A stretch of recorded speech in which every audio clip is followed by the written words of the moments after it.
All right, hi everyone. Josh Hughes here with American Coast Enthusiast Northwest Region. Today we're going to talk to the people that own the 3 upcharge rides at the Montana State Fair. That's Speed, Blackout, and Slingshot. And we're going to learn a little bit about their safety features because they actually fall into a category I call smart rides, where there's sensors all over them and they actually won't let the ride dispatch unless all safety procedures are met and the restraints are safely locked. This is in contrast to what I call common sense rides, which requires both the riders and the ride operators to have common sense and to, look around before they start the ride. So, either kind of ride is safe, but I really do love learning about all the features that go into making a smart ride and how you work with the computer to ensure rider safety. So let's check that out. So we're here at the Slingshot. And this is Army. Nice to meet you, dude. Hi.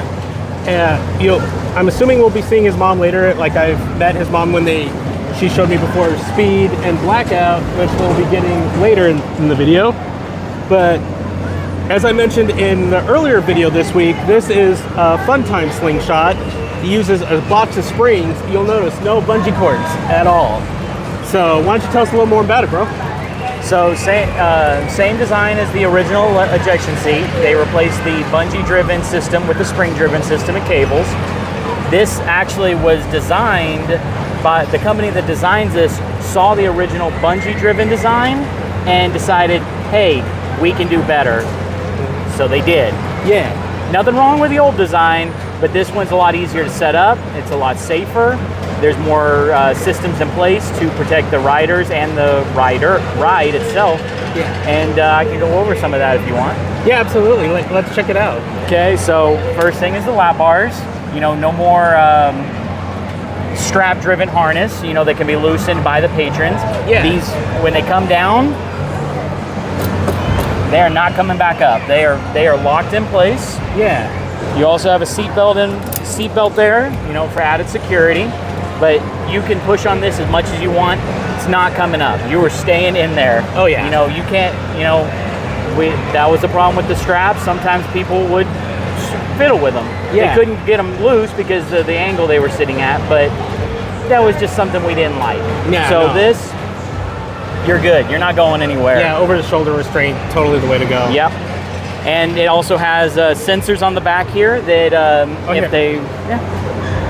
Right here, if those do not engage, the magnet won't turn on, the pump won't turn on, chair's not moving.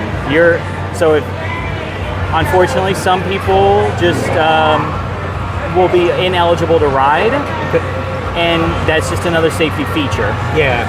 Well, and most people don't realize it, but when you're experiencing G-forces, humans, even if you're like ripped as hell, we're squishy. And if that restraint's not far enough, you will squish through, and that's why we have it a safe distance. Absolutely. And G-force is usually your weight multiplied by whatever the G-force is. So that's a lot. So these have to be very, very secure because, if you're 200 pounds, you get up there to 5 Gs, it's 1,000 pounds of pressure. I mean, on that lap bar, you got to make sure it's secure. Yeah. Then you've got these fiberglass shields here, so that way for anybody that's sitting here, can't touch the wire assembly. Yeah. Very, very important. And one thing I wanted to cover really quick, and I know this is totally supposed to be you talking, but I just saw something that I nerded out about that I know about from coasters, is if you look at the back of these, there is 2 sets of pistons that shut each seat. And that's back to what I said in the previous video about redundancy. Roller coaster seats are the same way. They never use one piston to shut. One piston's doing the work, the other's a safety backup. Absolutely. Yeah, these have a manual, so assuming all safety features are engaged and the chair goes up, it actually cuts off power to the chair. Yep. So once it's off the magnet, I could take the lap bar release. It's not going to release it until it's home on that magnet providing power to the chair. But if something were to happen, which nothing ever has, it does have manual releases, but you have to push both simultaneously to release it. If I just push one, lap bar still stays locked. So it is a redundancy system, which is very important. Yeah, and that's another thing too, because so many people freak out and go, oh, what happens if the ride or coaster loses power? That's the thing, the default no power position is locked, or in the case of a roller coaster, the brakes are turned on. Absolutely. You need power to release. Exactly. Yeah, kind of a tight fit there. Thank you. Yeah. So other safety features is down here. there is a magnet Yeah. with a secondary pin. So if for whatever reason the magnet fails unexpectedly, again, never happened, and it launches too soon, this pin holds this chair in place until we can lower the people down and get them off safely. Yep. Now, once the lap bar is closed, that pin has to be engaged. Lap bar's down, pin engaged to turn the magnet on. Yeah. If the magnet doesn't turn on, the pump won't turn on. Pump won't turn on, ride won't raise. But once that's done, say everything's good, pump is on, Yeah. we can start raising up the ride. There are sensors on the spring box and indicator lights right here on the control box. Actually, here, I'll get over here so I can show that. So we have 0% right now. It's a little bright outside, but if you held your hands here, you can see where it was lit up. But once I start raising it up, that would turn off, obviously. Yeah. But once it hits the certain stages, the 50% light, 75 or 100 would turn on. When 100, when they all stay on depending if they go past that level. Yeah. But even if I was to stop the ride, turn the pump off, I could not release the magnet if it wasn't at least at 50%. Yeah. So, like, does it do the release automatically then? It's not... No, it's not automatic. So once you reach 50, 75, or 100%, you let off the stem button, which is the hydraulic for the spring. Yeah, that stretches the spring box. You turn off the aggregate or the pump, which is this red button right here. Yeah. And once all that's done, you kind of check your springs, check your cables, make sure there's no twisting. Yep. And once you do that, it's actually, you can't just like, oh, I accidentally pushed the button. It's 2 buttons, so you have to very intentionally release the magnet. So 1 magnet off, 2 magnet off. And they have to be pushed at the same time. Yep. And even after you push them, there is a 3 or 4 second delay. Once I push them, the pin's still coming out, but you know, you have time to say, hey, heads back, or hey, hold on to the lap bar, you know. Yeah, you have a moment to warn them. Yeah. Yeah, that is so cool. Well, thank you so much for showing me all that, dude. Absolutely, happy to help. All right. So we are about to go check out Blackout here. It's a KMG inversion. And this is a 1 trailer ride, believe it or not. And like I mentioned in my videos before, I rode the 200-foot version last year. Although this version is still very much awesome. So let's go ahead and check out the safety stuff of this. Okay.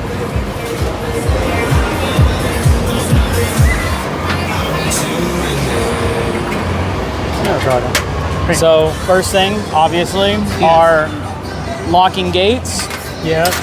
They lock in, and right now they're going to open because the lap bars aren't locked. But once the lap bars are locked, these engage.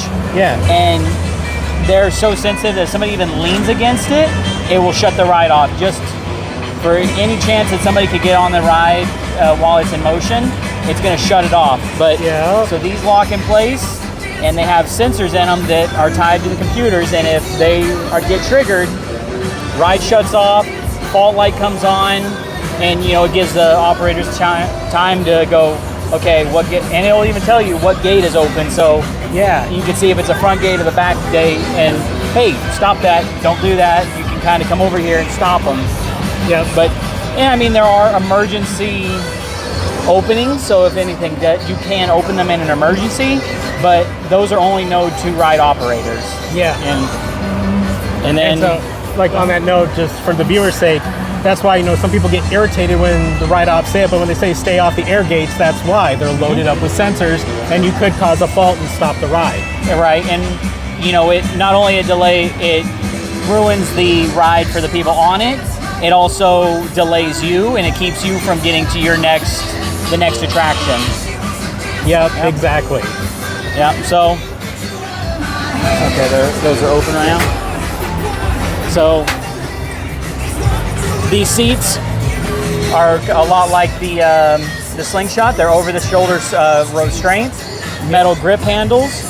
But once these are up, while people are loading to prevent injury, you know, because some people will use these as a handhold to try to get in, they're locked in place. I mean, probably not strong enough to hang on, but you know, some people can use them to try to get in. As a brace. As a brake, and it keeps people from getting put, like if they get in an awkward position and they get trapped and you have to open the lap bars back up.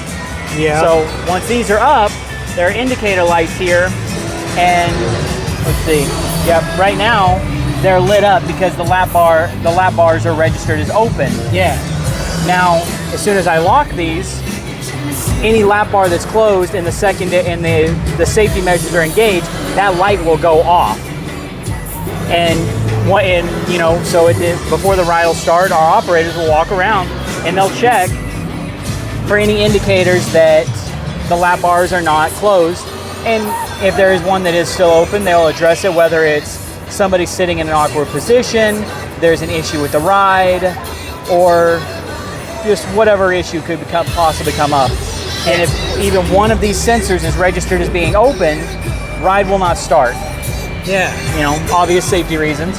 But once the ride starts, lap gates are shut, the deck will drop down, ride will start going into pendulum motion, and the operator that has that little blue box at the ground is a dead man switch. So if for whatever the operator becomes indisposed, his right foot there. comes off, ride shuts off automatically, so that way the people are not trapped.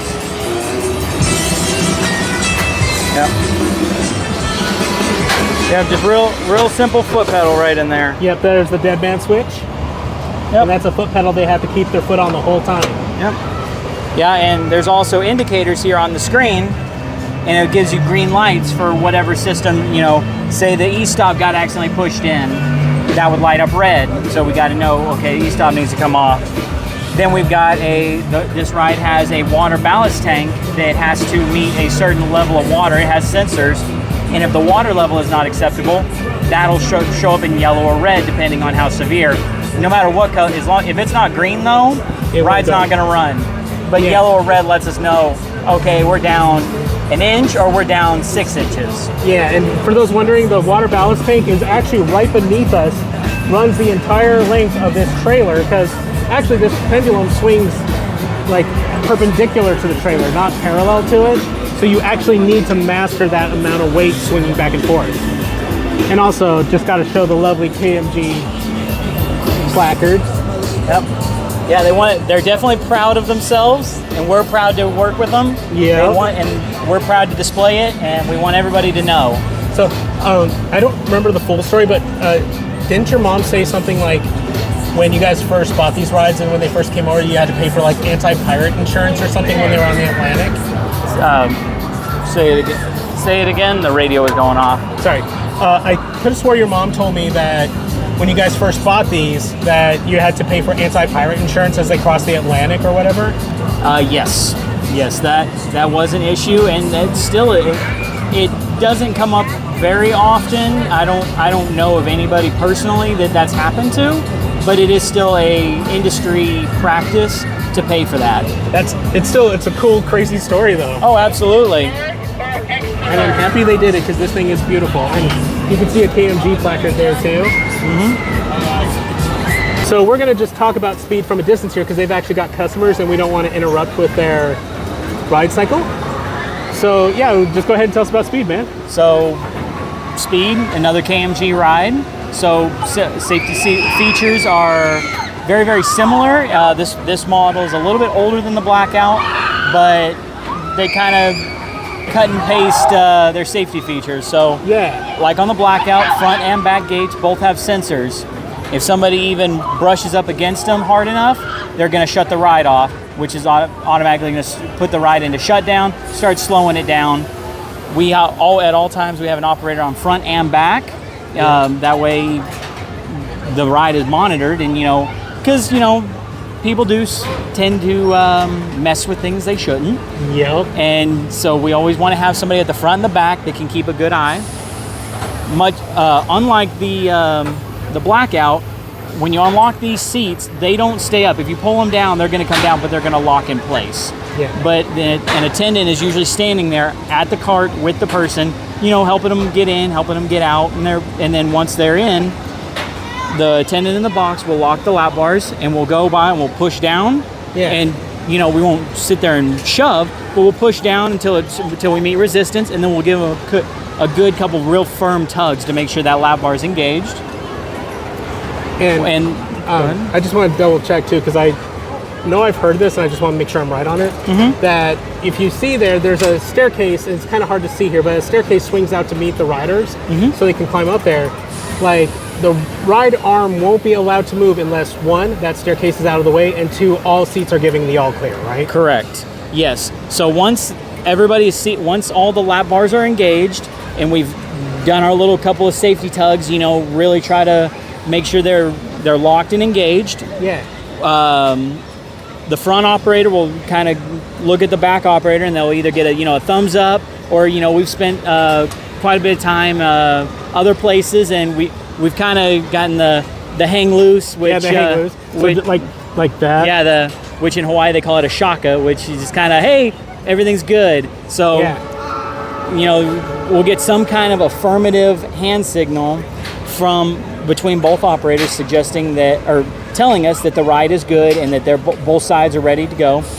And once that happens, the operator at the front will go into the dog box. He'll check all of his safety lights, which there are 3. There's an e-stop light, there's a safety bars closed light, and there's a gate closed light.